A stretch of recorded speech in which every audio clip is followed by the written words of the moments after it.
Greetings, dear viewers, and welcome to the Average Joe Hobby Show. I'm your humble host, the Average Joe. Let's learn and have fun together. With that said, let's begin. So more than likely, this is the second to last video. So here we go. What I did off camera was touch up the various bone parts of his armaments. His weapon, the skulls here, bone spikes here, back of his knees here, skulls there, skull there, a few specialty pieces here and there, and of course his pearly whites. All this will then receive, the majority of it I mean, will receive a wash of the contrast skeleton horde, which is the perfect general bone color.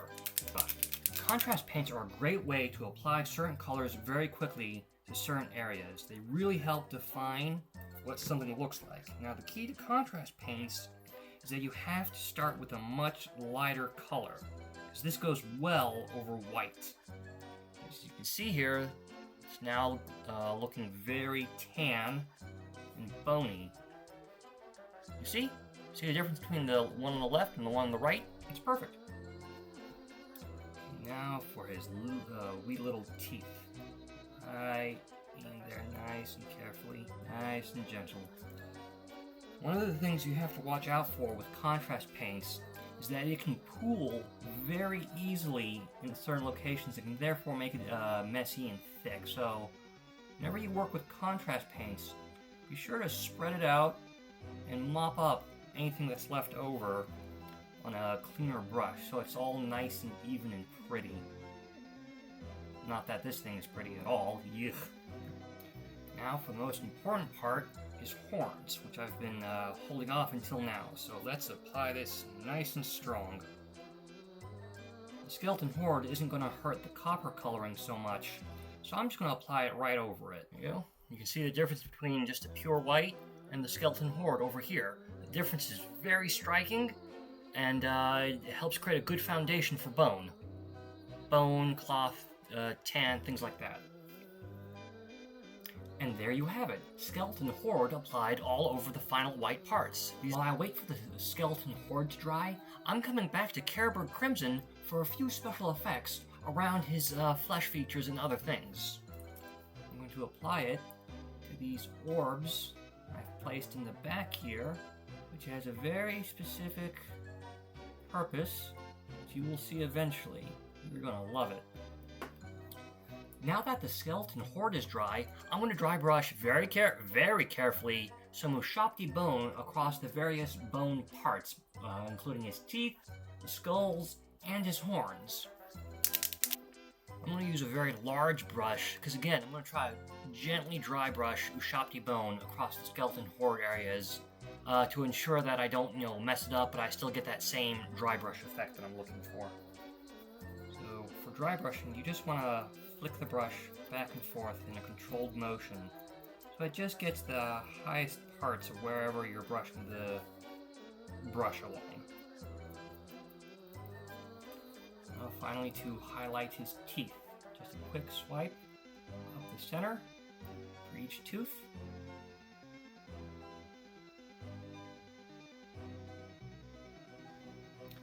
Now that I'm done with USHABTI bone, I'm going to do something special with Agrax Earthshade, only on his horns. What I'm going to do for the horns, I'm going to build up a few layers of Agrax Earthshade, then NULN oil, then a black contrast to make the tips of the horns go darker and darker and darker. Then eventually a few other little highlights towards the edges and the scratches to give the horn a really... I don't know if it has a specific name. When you see the horns of an animal, it gets darker towards the tip. I'm going to apply that here. I'm only applying it to the horns, and I will touch up the copper parts later, so I don't really mind them as much.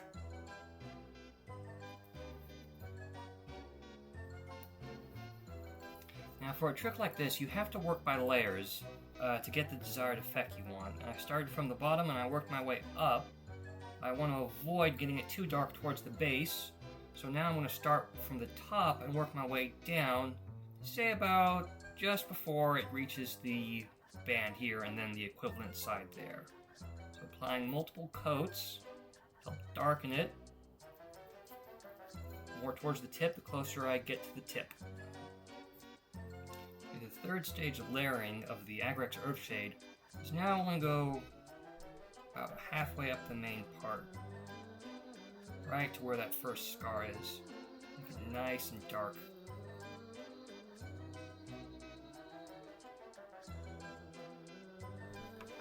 Continuing with the special horn work, I'm going to apply NULN oil to the tips of his horns. Just trying to get a nice darkened tip. Go past the first bolt. That'll be enough. There you have it. I darkened the tips of his horns a bit more. He'll get a proper black contrast later on. For now, I'm going to let this dry and attend to some other colors I need to get to. While I wait for the NULN oil to dry, I'm going to work on some of the final details of his flesh with a very small amount of white scar. A little bit right here, and a little bit right there. There, dab, dab, right there.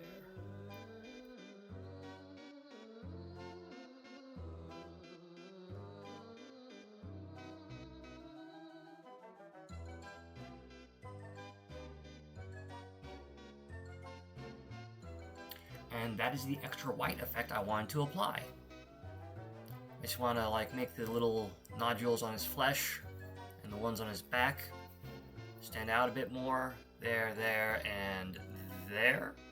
I'm actually going to turn those into eyeballs. It's going to look awesome.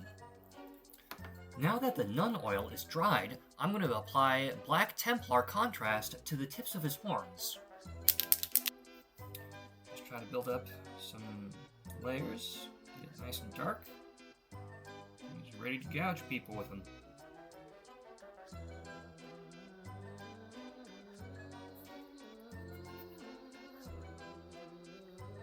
Very nice. Good solid horns. The next special step will be some Nazareth yellow for the custom eyeballs I'm doing out of his chest flesh and on his back.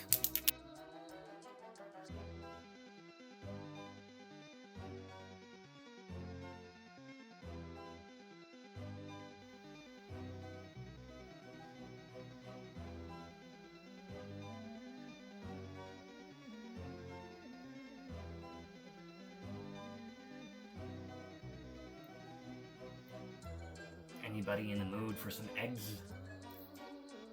I dig it. That's wonderful. That works well. It matches. It goes with the tongue, and the parts in the back still stick out quite nicely. I love it. The next specialty color I'll be using is Blood Angel Red Contrast.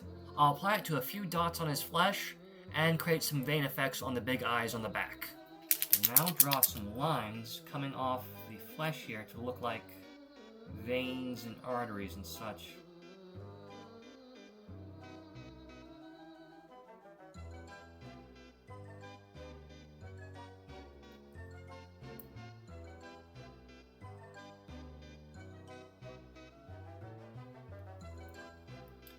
The last extra detail I'm going to apply to the eyes will be some black Templar to give them those little pupils that they need.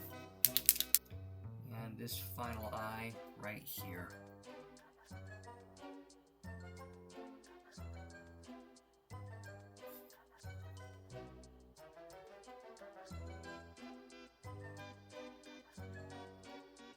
Ears looking at you, kid.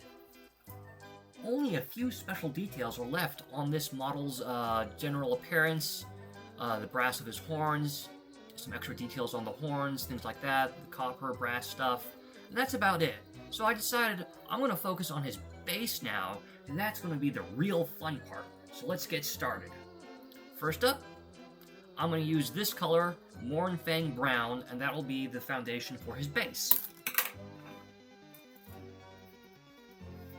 Using a much larger brush, I'm going to just go around the details of his custom base, because this isn't plastic, this is cardboard. So I gotta make sure I apply it properly wherever it needs to go.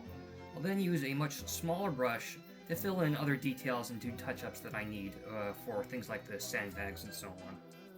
3 hours later. Again, all this brown is going to have a coating of the textured paint later on, so it'll all get covered up very easily, and maybe I'll color up some of that inside area here again with something else. It all depends on how it looks after I apply the texture paint. Because I'm going to continuing finishing the base work for this model, I'm going to apply a certain amount of dry brushing with ultramarine gray only onto the figure on his base. That will then be followed by a finer dry brushing of white scar. If I make any mistakes that I don't like, I can always touch it up with some MOURNFANG brown again later. Let's begin.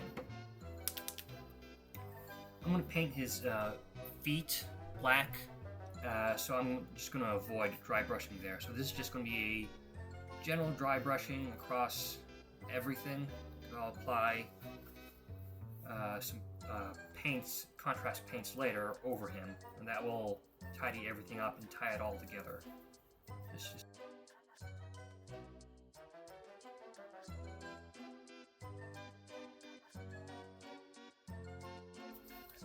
Also going to go over these sandbags here, because this is a pretty decent color to use.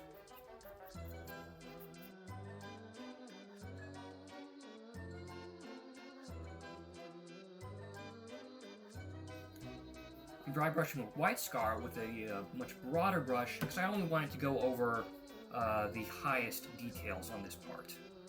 So just around the edges, across the top, one time is fine.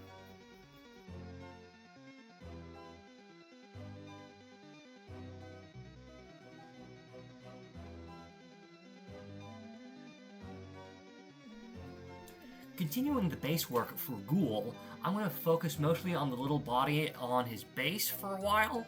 So the first thing I'm going to do is use this color, BASCILCANUM gray, to put in all the tubings and pipings that go around his body. Okay, that is BASCILCANUM gray applied to where I wanted it to go on the little body on the base of Ghoul. This is just a small cloth detail, but everything else that goes on it will really make it pop. Now the next step is a very small one. I'm just going to apply black TEMPLAR to his boots and maybe a wire or two, and then that's it.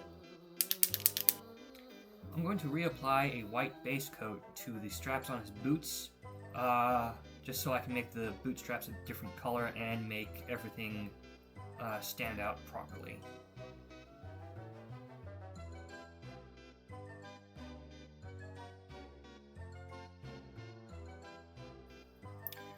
Now I'm going to do some of his cloth, and I'll use TALASSAR blue for any part that I want to be like a bright cloth, like his pants and so on.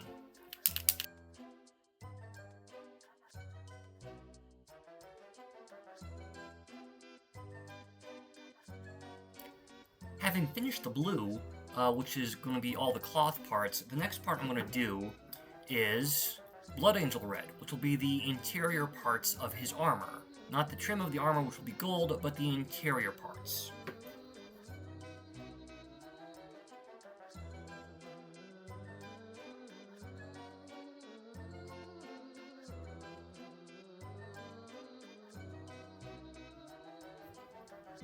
Okay, that's good. That's the red I wanted to apply for the base of his armor. Now he looks like Captain America, I guess. And little highlights and washes will help make that stand out. But now to finish off the next step for his boots, I'm just going to dry brush a very small amount of Storm Vermin fur onto some of the sharpest edges of his boots, closer to the feet. Storm Vermin fur helps give it a little boots a little extra kind of depth. Of course, all the straps here are going to get touched up with white later, so I can apply a leather contrast to them to make them stand out against the black and the gray. And of course, the little buckles here will get a direct metal base coat.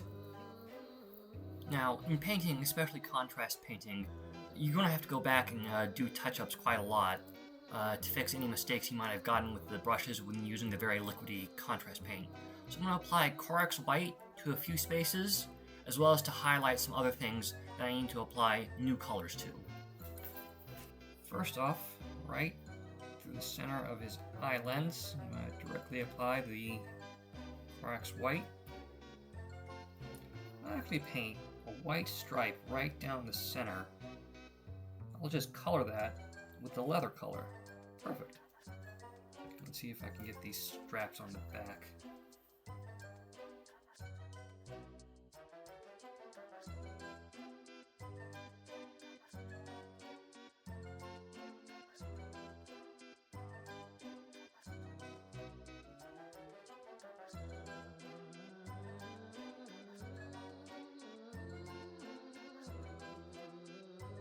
So that is the CORAX White I want to apply for the figure on his base.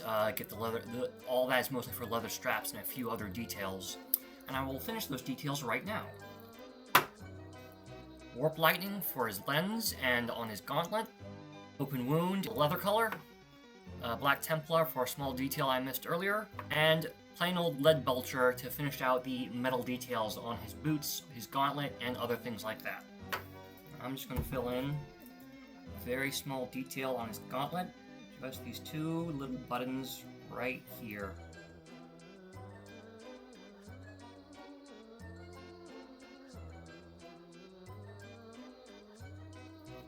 For incredibly small details like this, it's important to get the brush to as fine a point as you can. You just gently wipe it through. And there you have it, his little lens is done. Now, like what I did with his mouth, I'm going to apply Weeman Flesh to the various parts right here, representing what will eventually be colored as an open wound. The leather strap right here. Parts next to the leather strap will get the metal.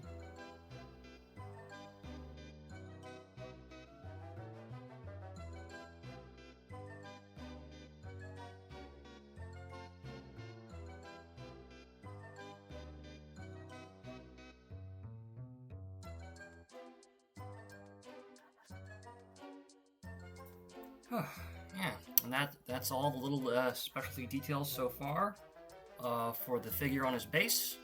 It's a much different color pattern than the model itself. It's a very sharp, good contrast. I like it a lot.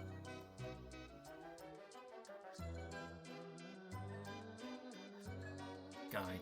The armor trim will come later. What will happen next is a good old-fashioned wash of, you guessed it, Nun oil. Yay! The few areas I'm going to avoid are the flesh wound and anything that's not essentially him or where the armor trim will eventually be. So, just go a little nuts. Just try to get it everywhere you want it to go. Have at it.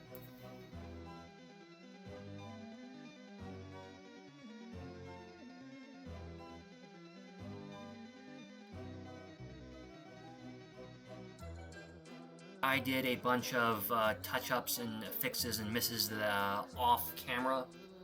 Mostly just the little metal parts that I missed on the figure on his base, as well as fixing the copper on his horns. With that out of the way, I shall now complete some of the details for the figure on his base, and I promise the next video is the last one, I assure you. These three colors will be for his leather, his armor, and his cloth. These three colors will be for his boots, his metal gauntlets and such, and the few green pieces. Time for an Average Joe pro tip. The best way to ensure that your paints are smooth and correct is to put a stainless steel ball bearing into the paint.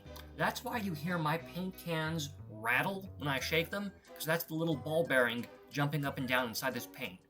That helps stir it up, that helps keep it very properly mixed, because there's some moisture in this. There's also pigment in the actual chemical itself.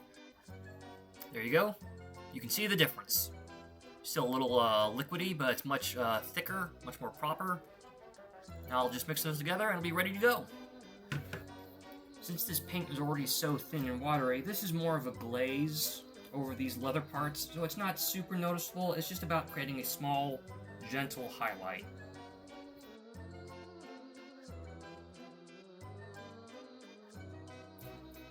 Just a few tiny lines.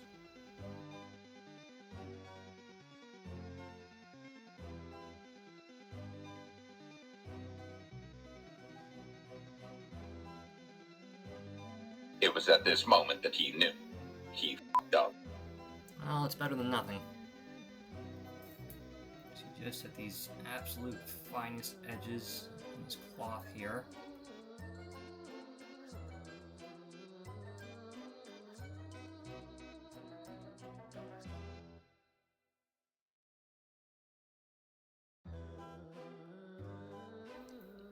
Now that part's a lot more successful than the red one.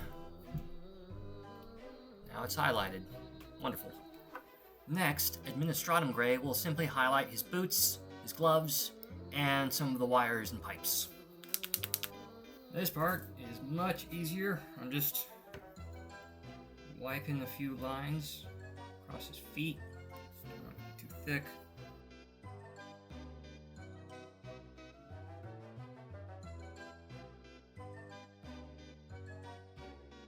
That's fine. Just a little gentle highlight dry brushing is good. A quick highlight of Ironbreaker shall now go on his gauntlet.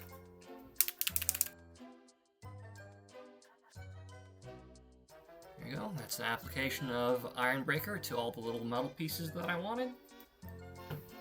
Now for the last two steps, it's going to be KRAKEN skin and army painter paint for his gauntlet and his eye lens. And also for the gauntlet and eye lens will be a little bit of white scar. Just want a quick dab right in the center.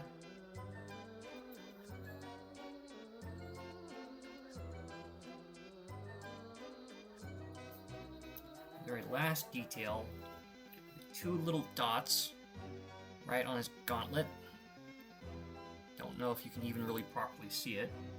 I'll apply it anyway. Right there and right there. Oh yeah, now that's visible. Oh, that's good. Now white scar will be the dot on the eye lenses and the two panels right there. Let's see here, just get a tiny dot of white on the edge of the KRAKEN green. There, nice and gentle. There we go. Oh yeah, you can see that. That's nice. Very good. That's everything I wanted to do for this video. I did the foundation for his base, the figure, and I also have the beginnings of these sandbags. A lot more still needs to be done for the figure. I need to do his gold armor, the wound, and the texture paint that surrounds the rest of the base, but not the liquid acid part. That part is going to come next. So I promise you, dear viewer, the next video is the last. See you next time. I hope you enjoyed this video or stream. Please like, share, subscribe, and comment if you have not done so already. I really appreciate the support. Please let me know what kind of endeavor, craft, or hobby you're working on in the comments down below. I'll see you next time.